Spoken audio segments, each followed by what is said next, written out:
Welcome back, Wolfpack Verlis here, and today we're looking at Mega Sharpedo. Now, Mega Sharpedo is the ultimate glass cannon. Huge amount of attack, great speed, because you're still going to be able to use its ability before it evolves, and that's speed boost. So you have the option to get a speed boost in there. Now you have a ridiculous amount of speed for free, getting some attack in there, and it's a great Pokemon to just really carry on your team. Hit points at 70, and defenses are at 70, so it's not going to do much defensively. It's going to take one hit and it's gone. And that's what makes it a strong glass cannon. It also has the ability Strong Jaw. So you're going to hit for super bonus damage across the board, and it's just going to be a very strong Pokemon to carry. Now, Water Dark typing, very straightforward. A lot of weaknesses, a lot of resistances. Doesn't really matter because you're going to get one-shot by almost anything. So let's just go into Pokemon Showdown, and it's kind of a one-trick pony kind of situation with Mega Sharpedo. There are going to be a lot of scenarios where Mega Sharpedo is incredibly strong, and then there's going to be a lot of scenarios where Sharpedo doesn't really come through.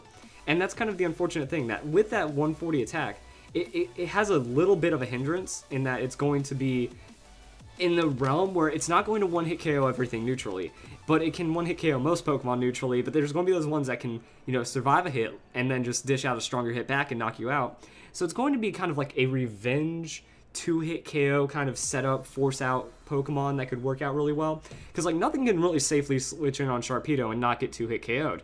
And then on top of that, you have a lot of options from there that even just going Adamant Nature, high amount of speed, 309 speed, you can come in, just finish off a KO before Mega Evolving even, because I believe before Mega Evolves it still has 90 speed or something strong like that. Yeah, 95 base speed, so it doesn't get a huge boost to its speed.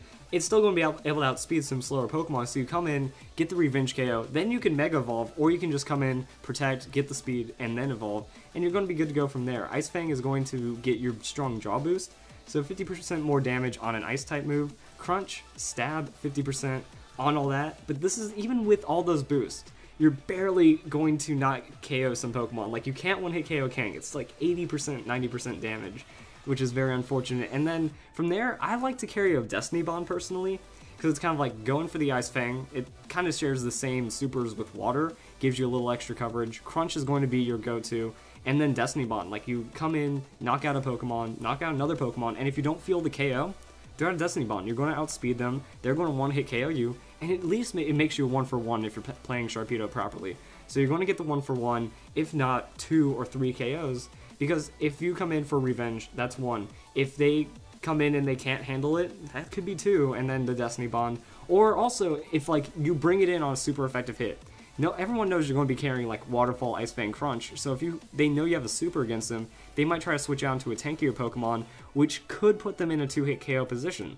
That if they just eat a Crunch and a Crunch, they might not suspect the damage, or they might not have any other options of handling the damage, and you can work it out from there.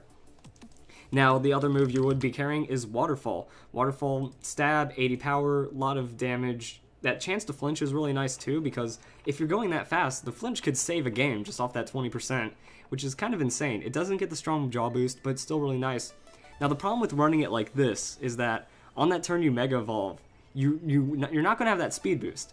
So you have to make sure that first Pokemon's going to be a Revenge with this, and then you can go through with it. You're going to have better coverage, you're going to have more damage across the board, more opportunities, and you get to run that Destiny Bond. I would rather have Destiny Bond instead of Waterfall because it guarantees that 1-for-1, and it keeps great Ice Fang coverage. Crunch is going to hit everything else neutral, so I don't really see too much of a problem there. Other than that, it's going to be just a very strong Pokemon to have, but this is really all it does. You might see a Destiny Bond, you might see a Protect, you might not. And other than that, it's going to try to just knock out everything, 2-hit, 1-hit KO on super frail Pokemon. And that's Mega Sharpedo.